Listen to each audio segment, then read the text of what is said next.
Hey there, and welcome to Strength and Sisterhood, the podcast where faith, friendship, and fierce encouragement come together. We're here to share stories that will inspire and lift each other up while we grow in faith together.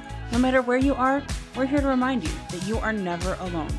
With God and a little sisterhood, we're stronger together. So grab a cup of coffee and get ready to be encouraged and empowered.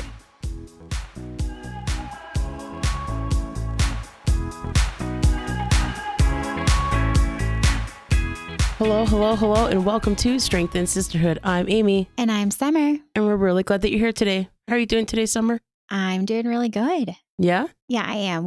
I've been working on learning new podcast.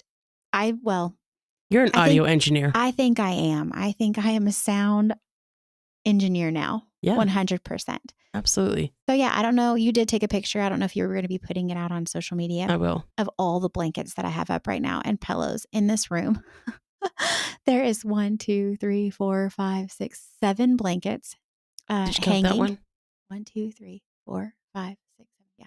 Okay. 7 blankets hanging, 1 blanket on the table, 3 pillows on the, there's a sheet, and then there's 3 pillows on the table. We got our little pillow fort. We do. Pillow fence back. Amy got here today and she's like, whoa. And I'm like, yep, I did this. And then you take a picture and then you sit down and I usually give you a blanket. And I'm like, I ain't got any blankets for you today. I'm so sorry.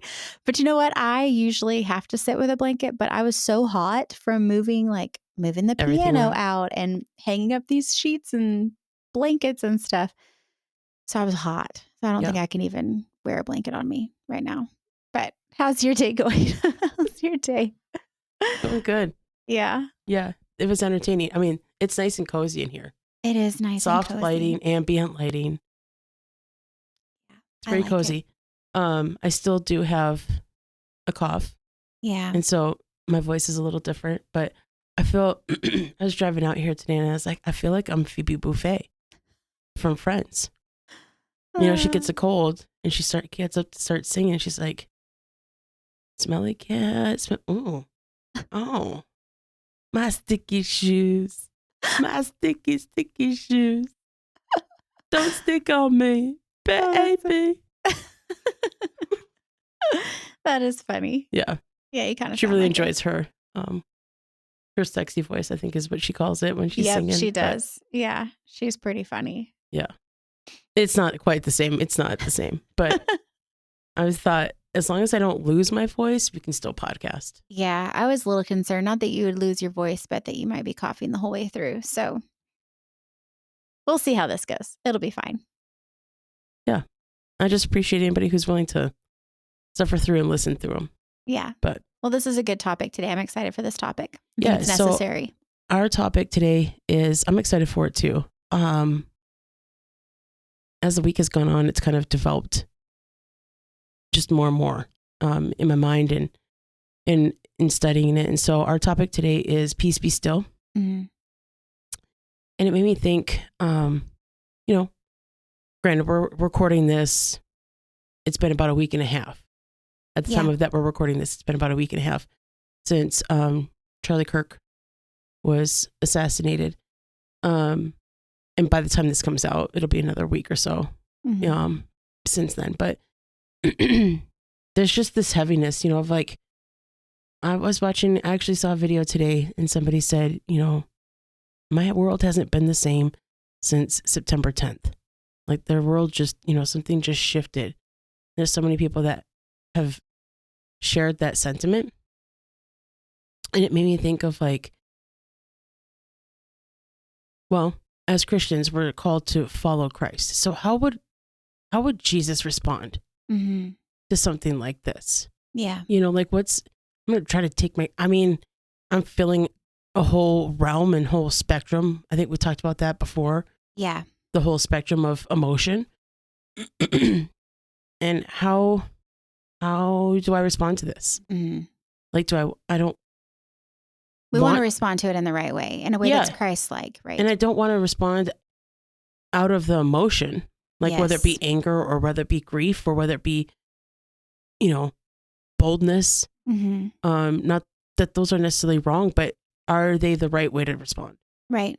And so I actually looked to see, I was looking through this week and was just kind of studying like when Jesus found out that John the Baptist was beheaded, how did he respond? Sure. So I kind of just correlated it to that. So it was really interesting.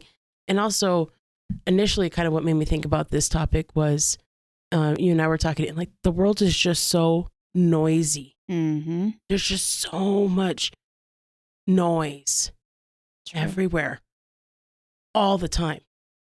And when there's so much noise, sometimes I just want to throw my hands up and be like, just cover my ears. Yeah. And just crumple up into like the fetal position.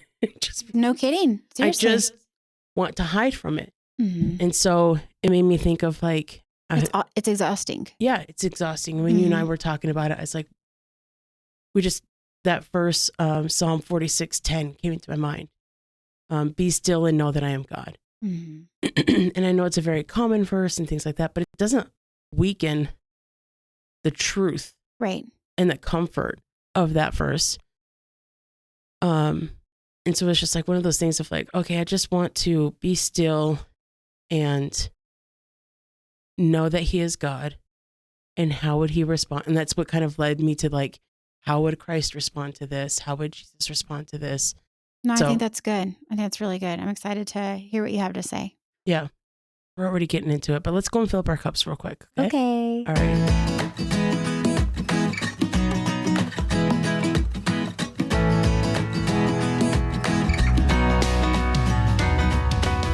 Okay, so what is your fill up your cup for this week? I'm back at baking bread. Oh, praise. I know. We eat, goodness, when I bake a loaf of bread, it's gone in one meal. Like it's gone. One loaf is one meal. Goes with one dinner meal. But you have a family of 5. Yeah, there is 5 of us, and we all teenagers. Yes. We all love sourdough bread. We all are like, is there any more left? Is there any more left? Is there any more left? So that makes me happy. It fills up my cup to know that my family enjoys it. And I don't know, it makes me feel good. But I did get to deliver some bread today, or not today, but this week as well. Good. And so it's exciting. I liked putting the labels on the packages. And I don't know. It makes me excited. That time I can get back at it. That is exciting. Mm-hmm. What about you? My felt my cup moment was, well, you mentioned it before on one of your fill up your cup moments was that Sunday school is back. Yes. And I am also excited that Sunday school is back.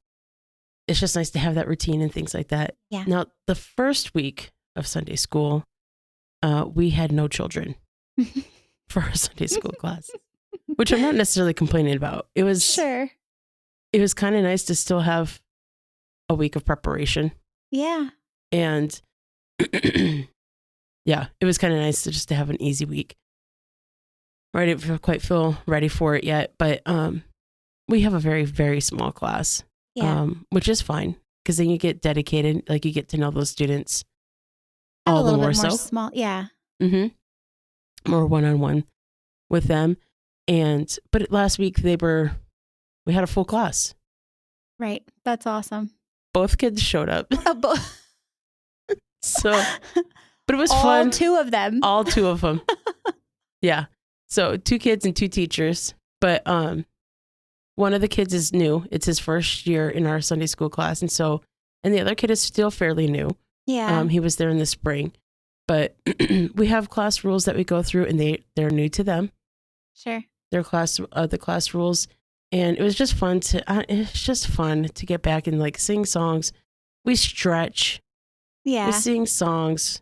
What are some of your class rules? What do you have as class rules? Well, the number 1 class rule is have fun. That's a good rule to have. I always have fun each week. Another class rule that we have is don't pick your boogers. That's a very good rule. Don't pick anybody else's boogers. Oh, even better. And don't eat. Even better. Don't eat your boogers. There's a lot of booger rules. Yeah. Well, that all rolls into one. Okay, good. But I've explained to the kids before, I was like, tissues are fantastic.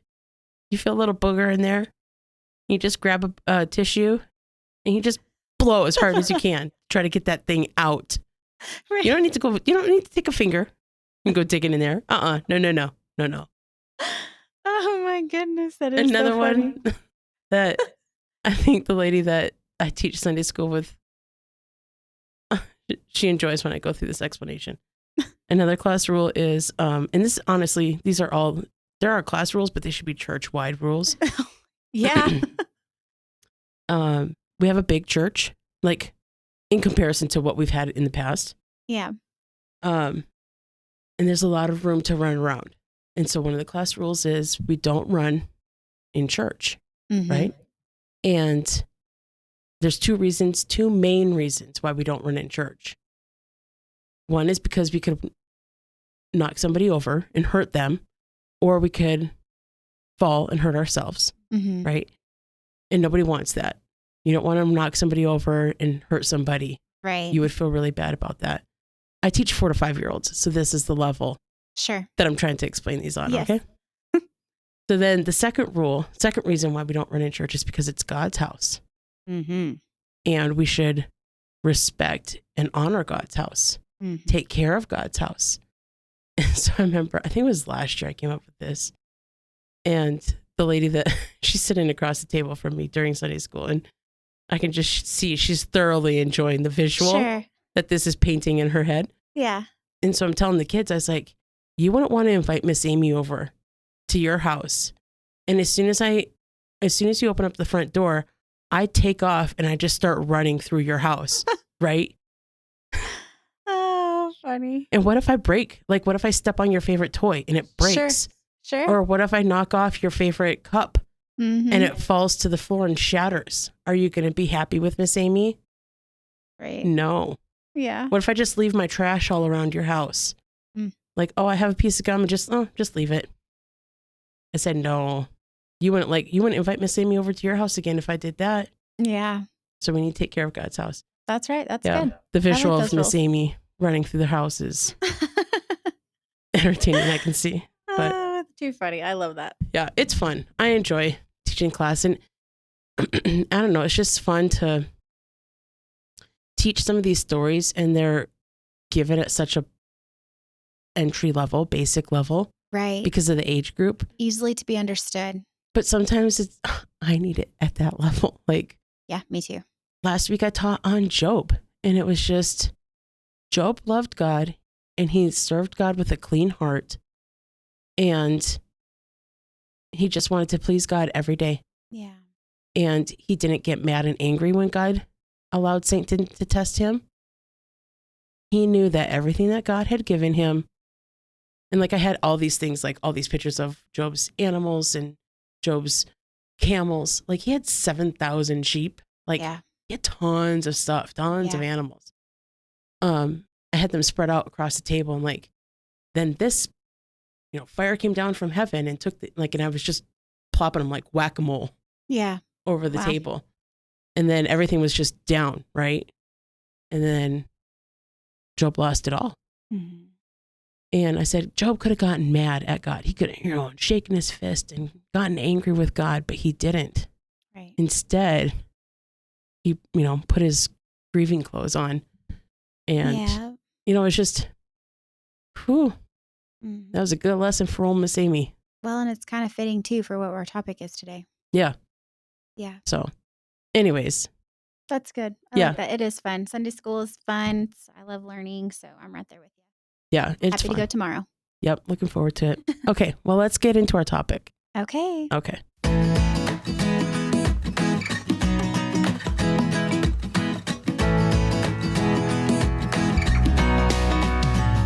So getting into our topic today, Peace Be Still, kind of give a lot away in the intro to it.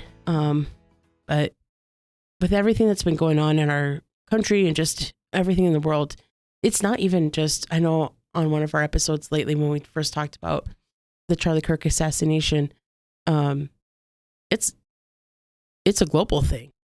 Like other countries were responding. Oh, yeah. To it. And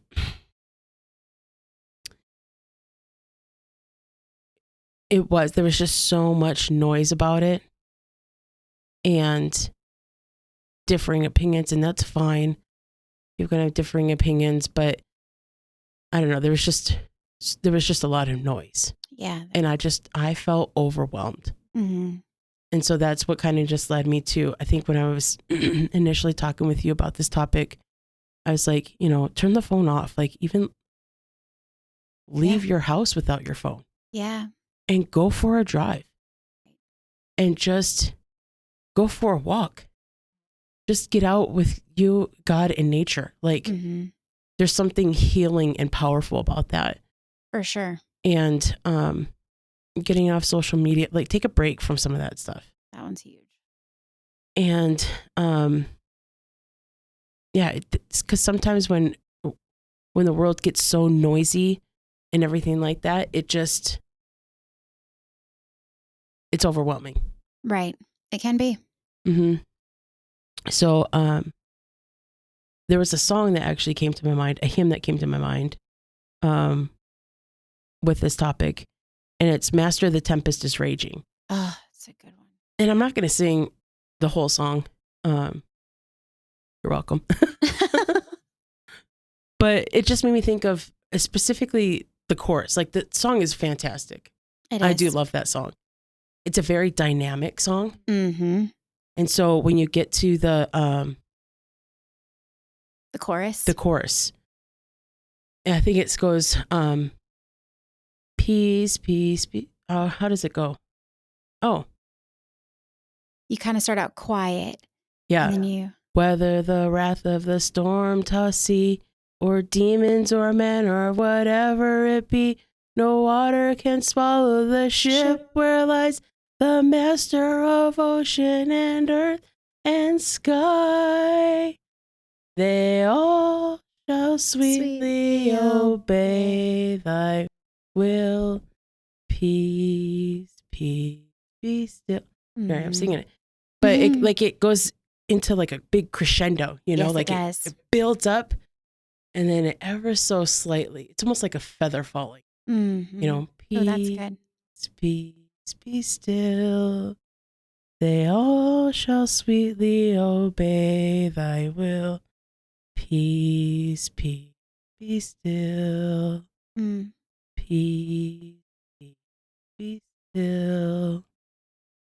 That hymn makes me think of whenever the disciples were in the ship and the storm was raging around them. Yes. And he says, peace, be still, and everything. And all shall sweetly obey thy will. The sea obeyed his will. And that just reminds me of that story. That's so good. Yeah, that's what it's formatted off of, written off of. Mm-hmm. I remember our current pastor, he used to be the song leader. Mm-hmm. And this was probably 20 years ago. Sure. It's ridiculous, but this sticks out in my mind. Mm-hmm. We sang that song. And I just remember one time, we sang it more than once, but one time when we sang it and he was directing it, he was leading it, and he really got into the dynamics of it. Yeah. And he even, when we got to the last part of the chorus, he's like, okay, we're just going to hum it. Like the piano cut out. And then you have everybody, peace, peace, peace still. Yeah. And then the whole congregation just, like, I remember it like we did it yesterday. Yeah. It's amazing. one of those things that they just stick with you. Yeah. But wow.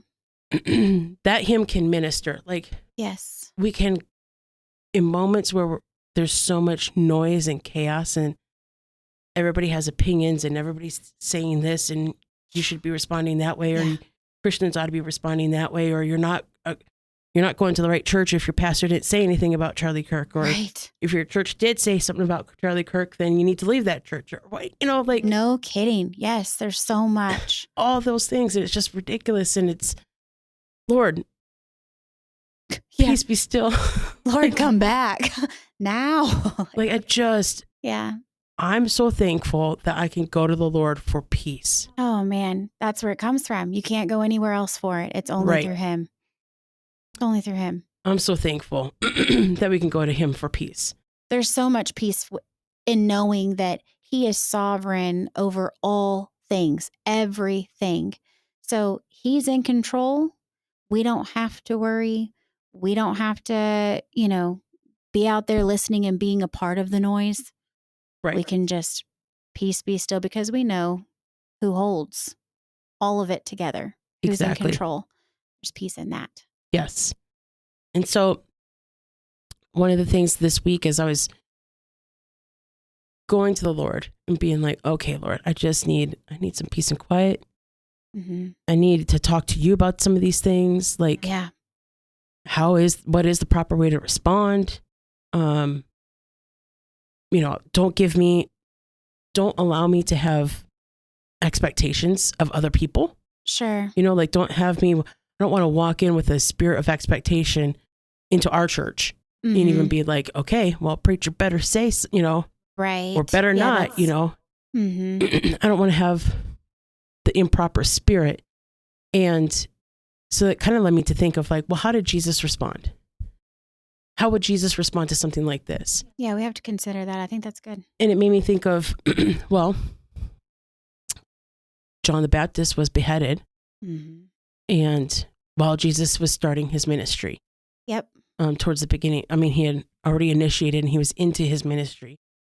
But how did Jesus respond? And even I thought of when John the Baptist was beheaded, and then also when Lazarus was sick, Jesus was notified.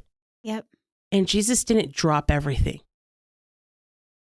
He didn't change his course. I remember when they talk about how they went and told, like, hey, Lazarus is really sick. And Jesus hung around that same town. It wasn't until 4 days later. I was about to say, it was at least a couple days, wasn't it? That he's like, hey, let's go see Lazarus. Right. And then when they got there, well, Jesus, you're too late. Now, Jesus was 100% human, but also 100% God. Right. And so this is where my mind was kind of short-circuiting this morning when I was thinking yes, about course. it. Yeah, Because like when he gets the notification about Lazarus, like that was his dear friend. And I'm sure he's 100% human. So does he have the memories and the feeling of being with Lazarus well up within him? Absolutely. Because he's 100% isn't that why he wept? human. Jesus wept. Yeah. Wasn't that where that verse comes in? Is Jesus wept talking about Lazarus? Yeah. Yeah. But then at the same time, he's 100% God. And so he doesn't exist within time. Right. He was when he was on earth, but there's still that 100% part of him that's still God and knows what he's going to do through Lazarus is death. Yeah. And so he's not in a hurry for that. So it's just an interesting thing of like, okay, Lord, you kind of have an advantage there. Like, right. He didn't drop everything and go and visit Lazarus, which is what what Mary expected, Martha expected, we expect. Why would you not want to go and visit him, Lord? Right, you have the ability to change this. Yeah. So where are you? Why aren't you here? And you don't even have to physically be there. Like his disciples knew. You can just say it. Simply say it. Yeah. And you can do something here. And the Lord was he knew that he could do something greater. Right. But man, this is so relevant and so good. But I came across when he learned about John the Baptist though. And so I was looking through the different gospel accounts of that. And I just thought it was so interesting. I think I like the version in Mark. So it's in Mark 6:27. And immediately the king sent an executioner and commanded his head to be brought. And he went and beheaded him in the prison and brought his head in a charger and gave it to the damsel. And the damsel gave it to her mother. And when the disciples heard of it, they came and took up his corpse and laid it in a tomb. And then verse 30. And the apostles gathered to get themselves together unto Jesus and told him all things, both what they had done and what they had taught. And he said unto them, come ye yourselves apart into a desert place and rest a while. Read that next part though too. I know, but I'm just like, whoa. Wow. Okay, so that's his initial, like, come ye apart and rest a while. That's his initial. Yep. Okay, so come ye yourselves apart into a desert place. So separate, not a crowded place, Right. a desert place, Mm. out in nature also, Yep. and rest a while. Wow, that's good. For there were many coming and going, and they had no leisure so much as to eat. Mm. And they departed into a desert place by ship privately. And the people saw them departing, and many knew him, and ran afoot thither out of all cities, and outwent them and came together unto him. So Jesus tries to get away from people, Yep. and the people come. But, and Jesus, this is part in this next verse, is kind of hit. And Jesus, when he came out, saw much people, and was moved with compassion toward them, because they were as sheep, not having a shepherd, and he began to teach them many things. Wow. And so Wow. I thought about that, and I was like, okay, so the Lord departs privately, Mhm. right? And the disciples, so he gets out to a separated place, a desert place. And I think when I was talking with you about it earlier today, I said, you mentioned Jesus was 100% God and 100% man. Mhm. So that spectrum of emotion that we've been feeling, Right. he felt all that the same thing. Yes. Yes. He felt that shock, probably, when they told him about John, and grief Mhm. and sadness, but then also like maybe anger or just emboldened of like, wow, let's roll up the sleeves. I got to do something, you know? Yeah. But what the Lord did was he separated himself out, and he went and talked to the Lord. Yeah. That's good. And I'm sure he had a lot of things to talk to the Lord about, Mm-hmm. And the disciples saw that, and so they went by ship, and they took him. But then a bunch of people saw, oh, they're taking off. Mm-hmm. Well, I'm going to go with them. Right. And so a bunch of people take off. And I thought it was so interesting, because if you keep reading in Mark 6, Mm-hmm. you know what the next thing that happens is? Well, let's just keep reading. And Jesus, when he came out, saw much people and was moved with compassion toward them, because they were as sheep, not having a shepherd, and he began to teach them many things. And when the day was now far spent, his disciples came unto him and said, this is a desert place, and now the time is far past. Send them away, that they may go into the country round about, and into the villages, and buy themselves bread, for they have nothing to eat. He answered and said unto them, give them unto them to eat. And they say unto him, shall we go and buy 200 pennies worth of bread and give them to eat? He saith unto them, how many loaves have ye? Go and see. And when they knew, they say 5 and 2 fishes. So the next thing that happens is he feeds the 5,000. Right. Wow. So a couple thoughts with that. Yeah. Like, John the Baptist was beheaded, and Jesus went out, got And that away, was family. and rested a while. Right? It was not. Yeah, it wasn't. It was some random person he wasn't close to. This was a family member of his. It was his cousin. Yeah, not just a fellow laborer. Yeah. In ministry, Mm-hmm. family, Yeah. and but the Lord then performs a big miracle, Mm. and I just thought it was so interesting, like the timing. Like John the Baptist is beheaded, and then Jesus sets himself apart to go and pray to the Lord. Disciples follow, and then the multitudes follow. And honestly, how can you not see that happening today? Right. So Yes. I have seen so many videos this week of, I bought a Bible this week. Mm-hmm. I went to church for the first time in years, or whatever. I saw this video of a guy, he's like standing in his yard, and he's like, my wife bought me this suit. It's a $300 suit. Yeah. I've never worn a $300 suit, but you know what? I'm going to wear this $300 suit to church. Amen. And That's I don't neat. normally go to church, but I want to be a better husband, and I want to be a better father, and I want to be a better man for my family, and a better leader. And that's going to start by going to church. people That's followed. amazing. The people followed. And you know what the Lord did? He did a miracle. Yes, he did. He came down and he worked Yeah. because those people were looking for it. Yeah. The multitude, they saw Jesus leaving and they went with him. Mm. Oh, Yeah, I personally had somebody that I've recently reached out to, had a dream about her. I haven't seen her since high school pretty much. Well, not high school, just shortly out of high school. But I've been talking with her. Well, I had a dream about her and talked about her, had thoughts about her for a couple of days. Like, you know what? I just better reach out. So I reached out. This was before the Charlie Kirk stuff happened. Reached out to her, started talking with her or whatnot. And when that Charlie Kirk stuff happened, I started, her and I had already been talking about the things of God. And she said to me the other day, I started doing a Bible lesson with her. And she specifically said to me, I don't think that that I would be easily doing this with you had it not been for Charlie Kirk's death. Mm. Like those were her words. Not that she would have been said no before, but she definitely would have been more resistant.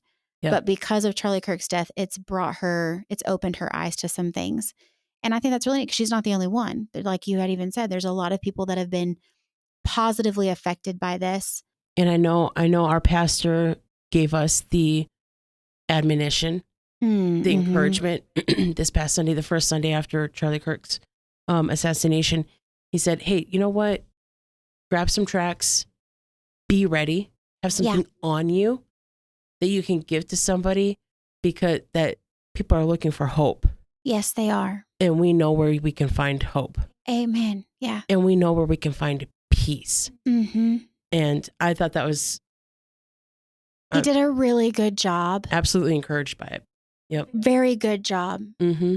I had to look up the word embolden when you said that. Cause I'm like, what does that mean? I mean, bold is in there, but what does embolden mean? Did I use and it I could right? say that, yeah, you did. Yeah. No, you did. But I feel like that's what it did for me. I think we talked about it in a previous episode, and I feel emboldened, to be a little bit bolder. But I do think there is a balance in that as well. That you go, take some time and separate yourself, talk to the Lord about it, look at how he responded, and then go do the same. So take some time to pray about it and then go and minister. Go minister to people. Yeah. It's encouraging. And I thought too, because I know when we've talked about this before, you're like, I just want to drop everything. Yeah, I know. I'm there's a balance that you have to have because my natural is let's just work for the Lord. Who needs to work for anything else? Right. Let's just get out there. But that's not necessarily the way to do it either. Well, and that's kind of what made me think, how would Jesus respond to this? Jesus didn't drop everything. He was measured in how he conducted himself. Yes. And my goal is not to just be like other Christians. I can follow other Christians and follow their example, but ultimately I just want to be like the Lord. Amen. I need more of his peace. I need more of the fruits of his spirit, of the Holy Spirit, not of other people. Yeah. But they can encourage. Iron sharpeneth iron. And so you can be emboldened and you can be encouraged and you can be comforted by other people, other Christians. But I just wanted to look to the Lord, Lord, how would you respond to a situation like this? And I feel like that was an example of I love that in Mark where it says, rest ye a while. Get out into a desert place and rest ye a while. So get out, peace, be still. Just get away from the noise. Be still and know that I am God and connect with him. So when it's noisy, when you have those noisy days, and it's not just everything that's happening right now, we've had in the past, even just personal lives. Absolutely. You have those days where it's just noisy. Yeah. And it's okay, Lord, I just need to step aside and rest a while, listen to you. We've talked about Elijah. That's exactly what Elijah did. Yes. He went out and he found that juniper tree, sat on it. I mean, he was depressed and stuff like that. There's other factors to that, but that's where God came to him. He rested a while. Yeah. And the Lord's always okay with that. I know we've done an episode on rest, but saw something this week that was explaining something about the Sabbath, and before he had any covenant with David, Sure. or before he had a covenant with Abraham, or before he even had a covenant with Moses, or Noah, I don't know if he had a Mosaic covenant. Yeah. Mosaic. He gave us, and before the 10 Commandments, he gave us an example in creation. Oh, yeah. The first chapters of Genesis, he sets this foundational truth of rest. God did this on the first day. He could have done all that in one day. Yeah. But he didn't hurry through. And this goes such against the grain of our culture right now. Oh, for sure. The hustle. For sure. Okay, you work a 9 to 5. What are you doing from your 5 to 9? Right. I don't know. Laundry, making a meal, cooking, breathing. Can you just let me breathe? There's that hustle culture. Yeah. And that goes so against what the Lord has set. Do things well and in order. And take time. Literally schedule time to rest. Yep. Because that's how he designed it. God didn't have to rest the 7th day. He didn't need it. Yeah. He did that for our example. And that's the first thing that he shows us. Right. As an example, is that he rested. I like it. And you read throughout the Bible, through Psalms, that's in the Gospels. Rest. Psalm 46:10. Be still and know. A lot of the verses go along with peace and calm. Those are a lot of words that are used with those verses as well. I noticed when I was looking through. Yeah. So. I like it. Anyways. It's necessary. We need to do that. It's good for us. Yes. Oh, I was thankful. I was thankful for the things that the Lord showed me. Yeah, me too. So I hope it's a help to anybody who listens to this episode. I'm sure it is. It was a help to me when you were talking about, I'm like, ooh, that is so good. Yes. Yeah. That is so good. We need to be reminded of that. Yeah, it was good. How to look at a situation that's happened and how did Christ respond? And let's do the same. And that's what we need to do. That was also one thing of, all right, Amy, when things happen, look to him first. There's that cliche of what would Jesus do that was really popular. By the way, I loved that book as a kid. I still have that, actually. I think it's behind me on my bookshelf. Yeah. From whenever I was a kid. Do you have the bracelet? Those bracelets were big. They were huge, and I did have some, but I don't have it anymore. Yeah. That was big. But to me, it was just an admonishment of, okay, Amy, when things like that happen, whether big or small, honestly, just go to him, study out, and see how Jesus conducted himself. Right. If the goal is to be a good Christian and look nice from the outside, then fine, do whatever. Do what you think would look nice. Right. But if you really want to be pleasing to the Lord, which is the goal. Yes. Revelation 4:11. My favorite verse. Thou hast created all things, and for thy pleasure they are and were created. Then study what Jesus did. Yeah. And pray that he would help you to respond likewise. That's good. So, okay. Love it. Thanks, Amy. With that, we'll get into our gratitude. Okay.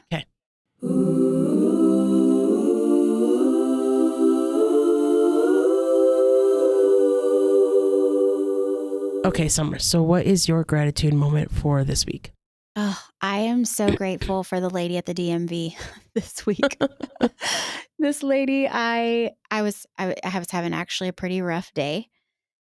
That day, and I was a little late. My son had an appointment at 1:40. I had an appointment at 1:50, and we arrived a few minutes late. Grabbed a ticket.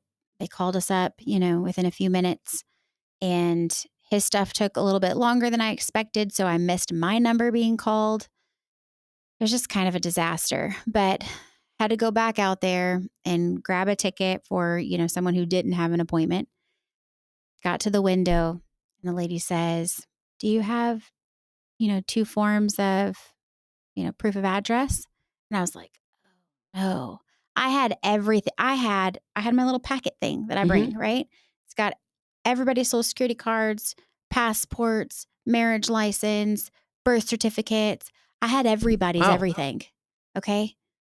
But I did not have the 2 forms of proof of address. And I knew I needed it, but I guess I just grabbed the stuff out of the safe and forgot. I just forgot. And so I get to the window and she asked that and I'm like, oh no. And she's like, well, do you have something on your phone, like insurance or something? So, I mean, we tried everything. I pulled it up. I sent it to her through email, like it has to be a PDF form. Well, for security measures, when they go to print it, it's a completely blank piece of paper. It has like letterhead stuff on it, but it's completely blank. I mean, we tried insurance, bank, water bill, like company. Couldn't get into I was there for an hour and like 20, 25 minutes. And this lady was so patient. She's like, well, let's try this. And I'm like, I am feeling like this is the most patient person I think I have met in a really, really long time. And I mean, I would be like, oh, that's not working. I'm so sorry. And she's like, calm as ever. It's okay. Let's try that. Try this. Try that. Like, man, I wanted to cry just about how patient she was. Like I said, I wasn't really having the greatest day. And I told her so many times, I'm like, thank you so much for being so patient with me. Like, I know that you don't have to be patient with me. And so I'm thankful for that moment. The lady beside me, she was at the window beside me and she was an elderly lady. And it was kind of funny because I have this lady so sweet in front of me that is being so patient. And this lady beside me is like yelling and complaining to her gal at the window, right? About some of the things that she's not understanding. And anyways, I was like, oh, thank you, Lord. I really needed this lady to be patient. Yeah. And she was. And so I was thankful for that. Good. Yeah. Kind of an odd gratitude. No. It mattered to me. I was thankful for how patient she was because I was able to walk away from there with my real ID, which is past due big time. And so I didn't want to have to go home and grab stuff and come back. I live like 25 minutes from the DMV. So right. I have to schedule another appointment to go in. Yes, exactly. So she didn't have to do that. And I'm just thankful that she did. Yeah, that's good. Yeah. What about you? What's yours? Well, as somebody who's worked in customer service for like 18 years, I can understand that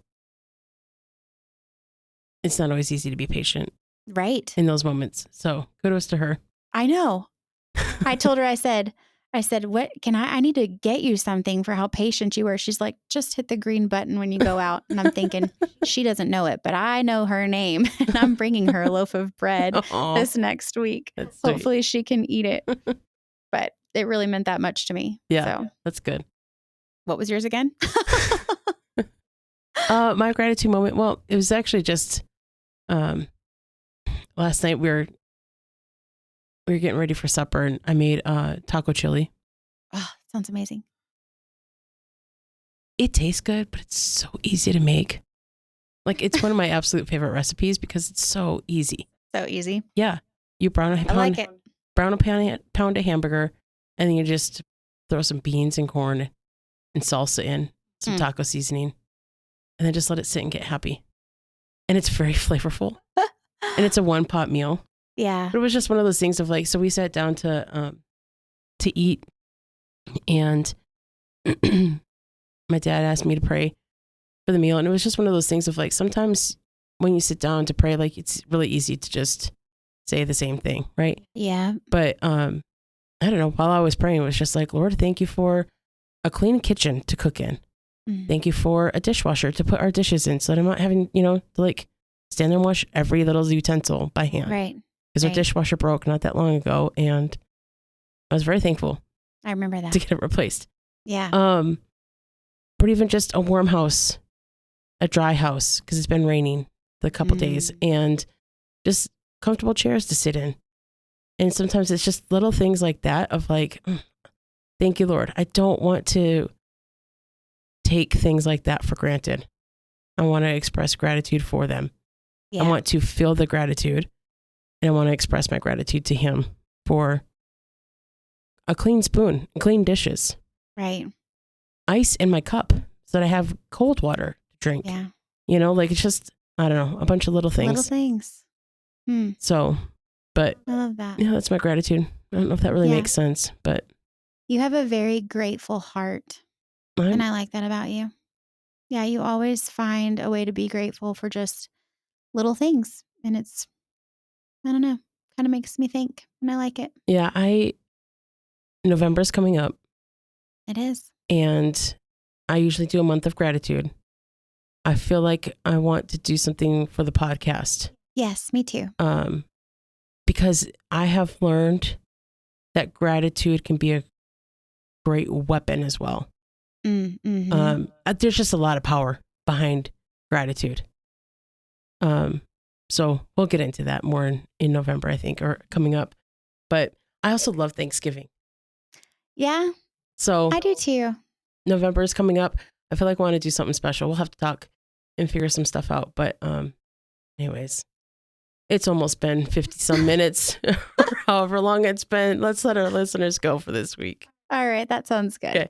Thank you so much for tuning in. Please subscribe and share with others. Join us over on Instagram at Strength and Sisterhood Pod. and leave us a comment if you liked this episode. You can also reach us at Strength and Sisterhood Pod at gmail.com. or find us on Spotify, Amazon, Substack, Apple Podcasts, and YouTube. We would love to hear from you. So until next time, we'll see you later. Bye. See ya.